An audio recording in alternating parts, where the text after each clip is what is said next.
Hello बच्चों, मैं Kripashankar NMMS मंथन में आपका हार्दिक स्वागत करता हूं। प्यारे बच्चों, आज की हमारी जो क्लास है वो हाई स्कूल की मैथमेटिक्स से संबंधित बहुत ही इंपॉर्टेंट और यूनिक क्लास है। अगर हम आज के क्लास की बात करें तो ये NCERT मैथमेटिक्स का 1.4 यानी कि चौथी एक्सरसाइज है।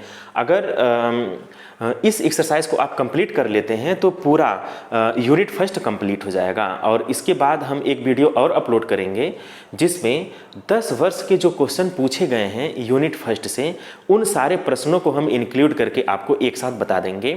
तो इस तरह से पूर्ण रूप से ये खत्म हो जाएगा, फिनिश हो जाएगा और आप एक भी प्रश्न गलत नहीं करके आएंगे। और यकीन मानिए, अगर आप हमारे क्लास को ध्यान से देख लेंगे तो आप पूरे के पूरे मार्क्स पा सकते हैं।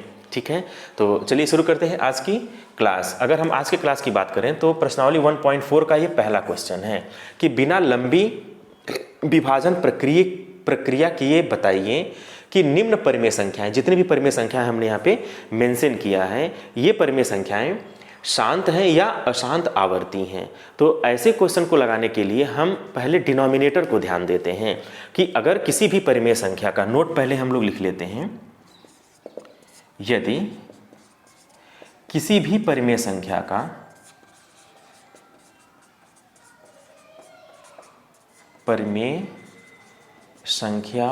हर 2 की घाते m गुणे 5 की घाते n के रूप का है हो। किसी भी परिमेय संख्या का हर 2 की घात m गुणे 5 की घात n के रूप का हो तो वे परिमेय संख्याएं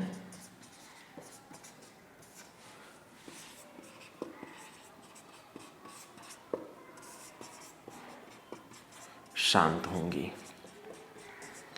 अदरवाइज अशांत हो जाएंगी। यानी कोई भी परिमेय संख्या दो तरह का होता है, या तो वो शांत होगा या तो वो अशांत होगा। अगर हर जो है 2 की घात m और 5 की घात n के रूप का होगा तब ये परिमेय संख्याएं शांत हो जाएंगी। जैसे हम पहले क्वेश्चन की अगर हम बात करें, इसका जो पहला क्वेश्चन है वो है 13/31/25। तो आप ध्यान से देखें, 31/25 का आप गुणनखंड कर लीजिए। जब 31/25 का गुणनखंड करेंगे तो ये 5 से कट जाएगा। 5 36 1 31, 5 दूनी 10 2 12, 5 25 25 और 625 को 25 गुणे 25 लिख सकते हैं। यानी कि 5 से अगर हम इसको काटते हैं तो ये 125 आ जाएगा। फिर 5 से काटेंगे तो 5 दूनी 10 2 12, 5 25 25, फिर 5 से काटेंगे तो 5 25 25, फिर 5 एकम 5, 1 2 3 4 5। यहाँ पे हम ये देख सकते हैं कि 5 जो है 5 बार आया हुआ है। तो इसे हम लिख देंगे कि 13/5 गुणे 5 गुणे 5 गुणे 5 गुणे 5। देखिए, आधार समान है, गुणन की क्रिया है तो घातें जुड़ जाती हैं। तो ये हो जाएगा 13/5 घाते 5। अब यहाँ पे चूंकि ये 2 की घाते m और 5 की घाते n के रूप का तो नहीं है, तो इसे हम ऐसे लिख सकते हैं 13/2 की घात 0 लगा सकते हैं गुणे 5 की घात 5 लगा सकते हैं। क्योंकि किसी भी संख्या के पावर अगर 0 लगा दिया जाता है तो उसका मान 1 होता है। तो 1 गुणे 5⁵ में कोई असर नहीं पड़ेगा। तो इस संख्या का जो हर है वह किस रूप का है? 2 की घाते m और 5 की घाते n के रूप का है। इसलिए यह परिमेय संख्या शांत होगी। तो यहाँ पे आप लिखेंगे चूंकि हर 2 की घाते m गुणे 5 की घाते n के रूप का है, इसलिए 13/31/25 एक शांत दशमलव वाली संख्या होगी। बस अगर आप इतनी बात लिख देते हैं तो आपको पूरा मार्क्स मिल जाएगा। जितने नंबर का ये क्वेश्चन है उतने नंबर आपको मिल जाएंगे। अब इसमें एक और प्रॉब्लम इसमें जोड़ देता है। जैसे सब कुछ ऐसे ही रहेगा कि बिना लंबी प्रक्रिया किए बताइए कि निम्न परिमेय संख्याएं शांत हैं अथवा अशांत हैं। तो अगर शांत हैं तो कितने अंक के बाद शांत होंगी, ये चीज़ आपसे पूछ लेता है। तो आप यहाँ पे एक लाइन तब और बढ़ जाएंगे कि मैक्सिमम ऑफ एम एन। तो मैक्सिमम ऑफ एम एन क्या हो जाएगा, मैक्सिमम ऑफ एम की जगह पर क्या हो जाएगा 0 कामा एन की जगह पर 5। तो मैक्सिमम ऑफ एम एन कितना है 5 है, इसलिए 5 अंक बाद शांत होंगी। यानी कि यह जो परिमेय संख्या है वो कितने अंक के बाद शांत होगी, 5 अंक के बाद शांत हो जाएगी। कितना आसान हो गया। अब इसमें एक और क्वेश्चन ऐड कर देता है कि आप इसका दशमलव प्रसार भी ज्ञात कीजिए। अगर ऐसा क्वेश्चन आ जाए तो आप क्या करिएगा, अगर दशमलव प्रसार आपसे पूछ ले तो आप इसे घबराने की कोई ज़रूरत नहीं है, आप इसी को आगे कंटिन्यू करिएगा। ये चीज़ आप नीचे लिखिएगा। अब ये लिखेंगे 13 इंटू 5 की घात कितनी है, 5 की घात 5 है, तो यहाँ पर 2 की घात 5 से ऊपर गुणा कर दीजिएगा और नीचे भी 2 की घात 5 से गुणा कर दीजिएगा। 2 की घात 5 से नीचे, चूंकि इसका मान तो 1 हो जाएगा, 2 की घात 0, इससे कोई फर्क नहीं पड़ेगा। तो 2 की घात 5 गुणे 5 की घात 5। अब आप ध्यान दें, इसमें घात बराबर हो गई और 2 की घात 5 का मान 32 होता है, तो 13 गुणे 32 बटे, अगर घात बराबर है तो उसको एक जगह लिखा जाए, 2 गुणे 5, 2 गुणे 5 मतलब 10 हो जाएगा, और 10 की घात 5 तो 5 0 आ जाएगा, 1 2 3 4 5। अब 13 का 32 में आप गुणा कर लीजिए। 13 का 32 में गुणा करेंगे तो कितना आ जाएगा, 3 दूनी 6, 3 त्रिका 9, और ये हो जाएगा 32। 6 9 2 11 और 3 3 1 4, 416 आ जाएगा। कितना आ जाएगा, 416 बटे 1 2 3 4 5, 1 2 3 4 5, 5 0 है, तो इसका मतलब ये हो जाएगा कि 5 अंक बाद दशमलव लगाना है। तो 3 अंक तो यही है और 2 0 लगा दीजिए, 416, यहाँ दशमलव लगा दिए, दशमलव पहले ही 0 लगा दीजिए। तो इसका दशमलव प्रसार क्या हो जाएगा, इसका दशमलव प्रसार हो जाएगा 0.00416। ठीक है, देखिए कितना आसान है इसका दशमलव प्रसार भी निकालना। कभी भी अगर आपसे कहे कि इसका दशमलव प्रसार निकालिए तो जो मैक्सिमम घात है उसी को आप आधार बनाइएगा। जैसे 5 की घात 5 मैक्सिमम घात है, यही आधार हो जाएगा। यानी कि हमें यहाँ 2 की घात को 5 करना है, और ऐसा करने के लिए अगर यहाँ पे 2 की घात 0 थी तो ऑटोमेटिक वो हट जाएगी क्योंकि उसका मान 1 होता है, और 2 की घात 5 से ऊपर गुणा कर लीजिए और 2 की घात 5 से आप नीचे गुणा कर लीजिए। अब यहाँ ऐसा इसलिए करते हैं क्योंकि 2 और 5 मिल करके 10, यानी कि 2 और 5 का जैसे ही गुणा करेंगे वैसे ही वो 0 पर समाप्त हो जाएगा, यानी कि 10 हो जाएगा। इसी वजह से भाग देना आसान हो जाता है। तो 10 की घात 5 हो गया, यानी कि 1 के बाद 5 0 आ जाएगा, और जब 1 के बाद 5 0 आ जाएगा तो इस 5 अंक के पहले दशमलव लग जाएगा। 3 अंक तो ऊपर है ही, 2 0 लगा देंगे, 5 अंक हो जाएगा, दशमलव लगा देंगे और दशमलव के पहले 0 लगा देते हैं। तो इस तरह से आप इसका दशमलव प्रसार भी ज्ञात कर पाएंगे। तो कितना आसान है इसको समझना और इसको लगाना, आप यहीं से आप अंदाज़ा लगा सकते हैं। तो इसमें कुल कितने तरह के प्रॉब्लम पूछते हैं, 3 तरह का प्रॉब्लम पूछ देता है। क्योंकि बच्चे इसे आसान समझ करके छोड़ देते हैं, लेकिन आप इसे आसान मत समझिए, इसके सारे क्वेश्चन की प्रैक्टिस कर लीजिए। जितने भी प्रश्न NCERT में हैं उन सारे प्रश्नों को आप लगा लीजिए, और अगर आप सारे प्रश्नों को लगा करके एग्जाम हॉल में बैठते हैं और हमारी पूरी वीडियोस अच्छे से शुरू से देख लेते हैं तो आप यकीन मानिए आप पूरे के पूरे मार्क्स एग्जाम हॉल में पा जाएंगे। एक भी नंबर आपका नहीं कटेगा, और लिखने का तरीका भी आपको पता चलेगा। मेन चीज़ यहाँ पे लिखने का तरीका है, ठीक है ना। अब हम दूसरा क्वेश्चन लगवाते हैं। जैसे इसी का दूसरा क्वेश्चन, हम 2-3 क्वेश्चन की अच्छी प्रैक्टिस करवा दे रहे हैं तो आप हर प्रॉब्लम को लगा डालेंगे, कहीं कोई दिक्कत नहीं आएगी।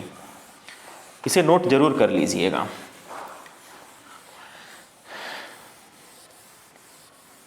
ध्यान दें, दूसरा क्वेश्चन है 17/8। 17/8 तो यहाँ हो जाएगा 17/2 गुणे 2 गुणे 2। तो यहाँ लिखा जाएगा 17/2 की घाते 3 गुणे, अब यहाँ पे चूंकि 5 तो है नहीं तो हम यहाँ पे ला सकते हैं 5 की घात 0। अब ये परिमेय संख्या क्या हो जाएगा, यहाँ लिखेंगे चूंकि हर 2 की घात m गुणे 5 की घाते n के रूप का है। चूंकि हर 2 की घाते m और 5 के रूप का, इसलिए 17/8 क्या हो जाएगा, इसलिए 17/8 क्या हो जाएगा, शांत 10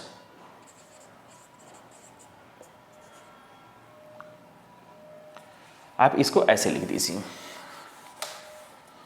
चूंकि हर 2 की घाते m गुणे 5 की घाते n के रूप का है, इसलिए 17/8 शांत 10 शांत दशमलव वाली परिमेय संख्या है। ये जो क्वेश्चन पूछा था उसका आंसर आपने लिख दिया, लेकिन अगर क्वेश्चन आपसे ये पूछते कि यह कितने अंक के बाद शांत होगा, तो आप लिखेंगे maximum of m comma n बराबर मैक्सिमम ऑफ m की जगह पर 3 है कामा और n की जगह पर 0 है, तो ये कितना आ जाएगा, 3 आ जाएगा, इसलिए 3 अंक बाद शांत होगी। ये आपका सेकेंड क्वेश्चन का आंसर हो गया। कितने अंक बाद शांत होगा, तो मैक्सिमम mn निकाल लीजिए, तो मैक्सिमम mn 3 आ गया, तो इसलिए 3 अंक बाद शांत हो जाएगा। अब आपसे कहा जाए कि दशमलव प्रसार ज्ञात कीजिए, ठीक, तो तीसरा नंबर का क्वेश्चन है दशमलव प्रसार बताइए, दशमलव प्रसार बताइए, तो तीसरा हम यहां लगा दे रहे हैं, दशमलव प्रसार, तो यहां पे लिखेंगे 17/8 बराबर 17/2 की घात 3, और देखिए 5 की घात 0, इसका मान तो 1 होता है। यहाँ पे क्या करना है, चूंकि 2 की घात 3 है तो हमें क्या करना रहेगा, 5 की घात 3 से ऊपर और 5 की घात 3 से नीचे गुणा करना रहेगा। अब 5 की घात 3 मतलब 5 × 5 = 25, 5 × 125, तो हो जाएगा 17 × 125, ऊपर हो जाएगा बटे 2 × 5, अब पूरे की घात, चूंकि घात बराबर है तो 3 हो जाएगा। अब आप देखिए 17 का 125 में गुणा कर लीजिए, 125 का 17 में गुणा कर लीजिए, तो 7 × 5 = 12 के 2 1 कैरी, 7 दूनी 14, 1 15 के 5 1 हासिल, 7 × 1 = 7 1 8, और यह 125 हो जाएगा। तो 2 5 5 10 की 0, 8 2 10 1 11 2, कितना आ गया, 21 0 2 आ गया, तो ये आ गया आपका 21 0 2 बटे ये 2 5 10 की घात 3, यानी कि 10 की घात 3 मतलब 1000, 1000 से भाग, इसका मतलब ये हुआ 1 2 3, 3 अंक के बाद दशमलव लगेगा, 1 2 3, तो ये हो जाएगा 2.102। अब आप देखिए ये 3 अंक के बाद शांत होगा, तो दशमलव के 3 अंक बाद शांत हो गया, कितना आसान है। आप यही बता दिए थे कि कितने अंक बाद शांत होगी, दशमलव के 3 अंक बाद शांत होगी। अगर क्वेश्चन में ये कहे कि इसका दशमलव प्रसार बताइए, तब आपको ये प्रोसेस यूज करना है, अदरवाइज इसको नहीं लगाना है। जितना क्वेश्चन कहेगा उतना ही आंसर करना होता है, आपको अपने पास से बढ़ा करके आंसर नहीं देना है। अगर आपसे क्वेश्चन सिर्फ ये कहें कि क्या इसका प्रसार शांत है या अशांत है, तो आप यहीं पर शांत और अशांत बता करके छोड़ दीजिए कि 17/8 शांत दशमलव वाली परिमेय संख्या है, यहीं पे आंसर हो गया। अगर आपसे कहे कितने अंक के बाद शांत है, तो आप मैक्सिमम ऑफ mn निकाल लीजिए, जितना आ जाएगा कहिएगा उतने अंक के बाद शांत होगी, यहाँ रुक जाइए। अगर आपसे कहे कि अब ये बताइए कि इसका दशमलव प्रसार कितना होगा, तब आपको ये पूरा प्रोसेस करना पड़ेगा, तब आप यहाँ पे आइएगा। जितना पूछे उतना ही आंसर करना होता है, तो आप पूरे के पूरे मार्क्स पा जाएंगे। बस इसमें यही चीज़ ध्यान देना होता है, कैसे आपको एग्जाम हॉल में अपने आप को आप कैसे प्रूफ कर रहे हैं, क्वेश्चन कैसा पूछा जा रहा है और आपके आंसर कैसे आ रहे हैं, बस इतनी चीज़ें आपको ध्यान रखना है, ठीक है, तो आप बहुत अच्छा नंबर पाएंगे। और इसके अलावा भी बहुत सारे क्वेश्चंस इसमें दिख रहे हैं, तो उन सारे क्वेश्चन को भी हम लोग डिस्कस कर लेते हैं। बिल्कुल अकताने की जरूरत नहीं है, आराम से आप पढ़िए, आराम से पढ़ेंगे तो आप बेहतर सीख पाएंगे। समय तो लगेगा ही, बेहतर सीखने के लिए थोड़ा समय देना पड़ता है, और अगर आप एक बार सीख जाते हैं तो वो आजीवन के लिए हो जाता है। 64/455 तीसरा क्वेश्चन है इसमें, 64/455। अब यहाँ पे 455 का हम गुणनखंड कर लेते हैं, तो लास्ट में 5 है तो 5 से कटेगा, 5 × 9 = 45। 5 एकम 5। अब यह 91 आ गया। 91 किसके टेबल में आता है? 7 के टेबल में आता है, और 13 के, 13 सत्ते 91। तो 7 एकम 7, 2 9 7 त्रिक 21, और ये हो जाएगा 13। तो इसको हम लिख सकते हैं 64/7 गुणे 13। तो यहाँ पे चूंकि हर 2 की घाते यम गुणे 5 की घाते यन के रूप का नहीं है, इसलिए 64/455 का दशमलव प्रसार क्या हो जाएगा? अशांत आवर्ती होगा। दशमलव प्रसार क्या हो जाएगा? अशांत आवर्ती होगा। बस, चूंकि इसका हर जो है ये 2 की घाते यम और 5 की घाते यन के रूप का नहीं है, इसलिए इसका दशमलव प्रसार क्या हो जाएगा? अशांत आवर्ती हो जाएगा।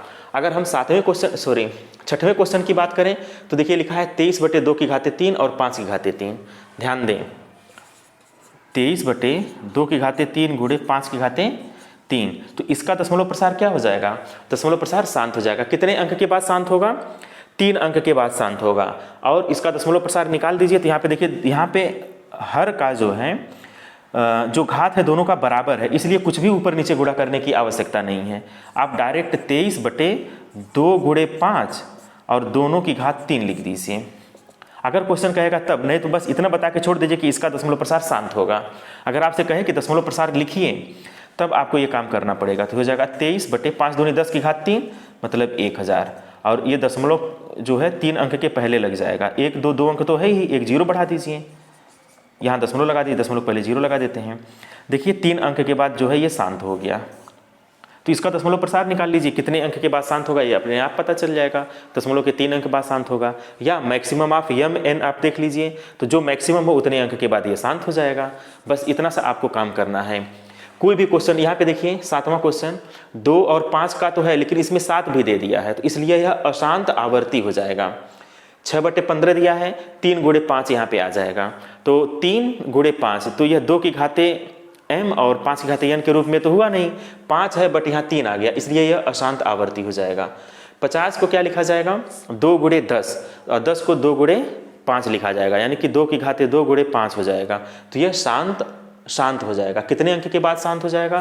तो 2 अंक के बाद शांत हो जाएगा। ठीक है, बस इस तरह से सारे क्वेश्चन आप लगा पाएंगे। अब इसका जो तीसरा प्रश्न है वो देखा जाए। तीसरा प्रश्न क्या है? सारे प्रश्नों को आप जरूर लगा लीजिएगा। इसमें जो दूसरा प्रश्न था वो यही था कि इन सारे प्रश्नों का दशमलव प्रसार आप बताइए। तो दशमलव प्रसार हम पहले ही बताते चले गए हैं सारे प्रश्नों का, तो आप उसे वहां से कर सकते हैं। तीसरा क्वेश्चन क्या है उसको देखा जाए।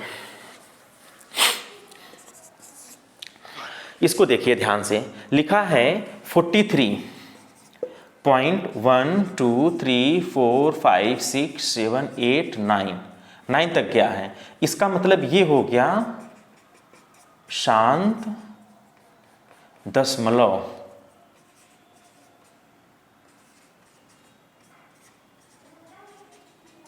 वाली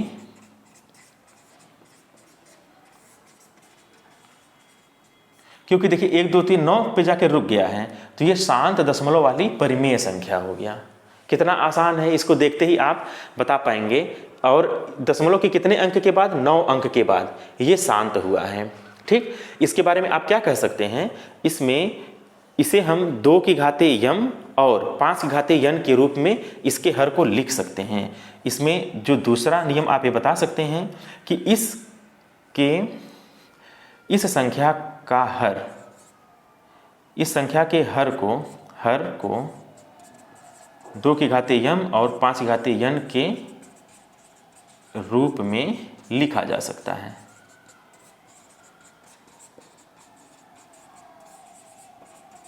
क्यों इस रूप में लिखा जा सकता है? क्योंकि इसका दशमलव प्रसार क्या है? शांत है। इस वजह से इसके हर को 2 की घाते यम और 5 की घाते यन के रूप में लिखा जा सकता है। तो ये इसका पहला क्वेश्चन हो गया। और इसका तीसरा क्वेश्चन देखिए ध्यान से, यहीं पे इसका जो तीसरा क्वेश्चन है उसको पहले लगवा देते हैं।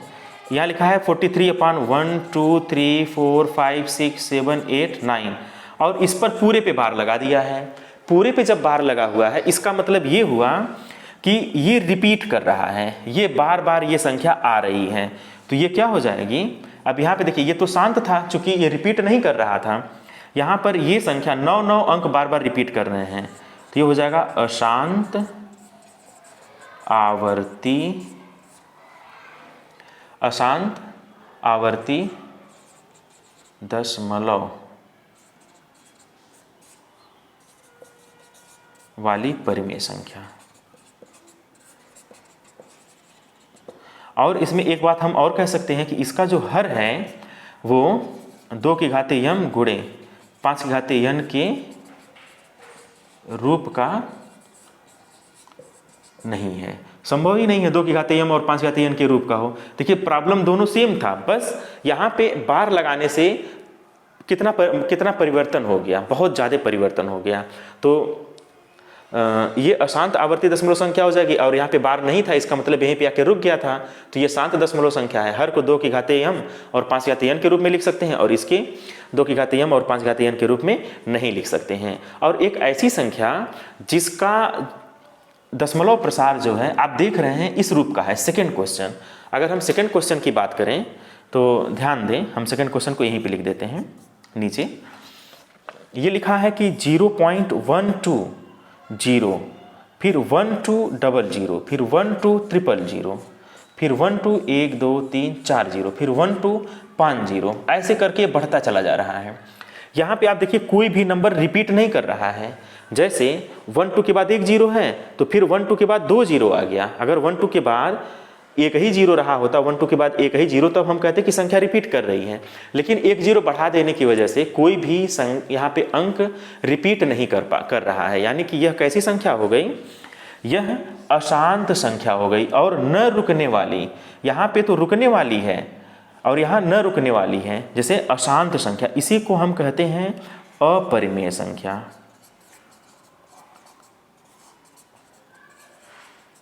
अपरिमेय संख्या, इसके बारे में हम जो कॉन्सेप्ट है वो पहले दूसरे लेक्चर में बहुत डिटेल दिए हुए हैं, तो आप उन वीडियोस को ध्यान से अगर देख लेते हैं तो आपका पूरा कॉन्सेप्ट क्लियर हो जाएगा।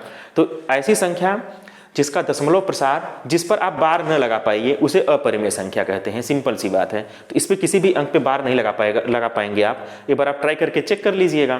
क्योंकि बार लगा नहीं पाएंगे इसलिए अपरिमेय संख्या हो जाएगा। तो इसके बारे में हम क्या कह सकते हैं कि यह एक अपरिमेय संख्या है। ठीक है, तो इस प्रकार से प्रश्नावली 1.4 कंप्लीट हो जाता है, कुछ भी इसमें शेष नहीं बचता है। सारे प्रॉब्लम्स को हम लोगों ने डिस्कस कर लिया है। और अगर हमारी वीडियोस आपको अच्छी लग रही हो तो आप हमारे चैनल को ज़रूर सब्सक्राइब कर दीजिएगा, लाइक करिएगा और बेल आइकन को भी प्रेस कर दीजिएगा, ताकि हमारा जो भी आगे का नोटिफिकेशन है वो आपको आसानी से प्राप्त होता रहे। और वीडियोस को ज़्यादा से ज़्यादा शेयर करिए, अपने दोस्तों में शेयर करिए। और मैं चाह रहा हूँ कि ज़्यादा से ज़्यादा बच्चों के पास हमारी वीडियोज़ पहुँचें, और जो शिक्षा की एक अलग है वो हर घर पहुंच जाए, यानी कोई भी बच्चा ना छूटे। यानी शिक्षा पर सबका अधिकार है, और उसी अधिकार को प्राप्त कराने के लिए मैं यह YouTube चैनल चला रहा हूं। और आप इसमें हमारा सहयोग बस इसी रूप में कर सकते हैं कि आप इस वीडियो को ज़्यादा से ज़्यादा शेयर करिए, ज़्यादा से ज़्यादा बच्चों तक पहुंचाइए। Okay, thank you.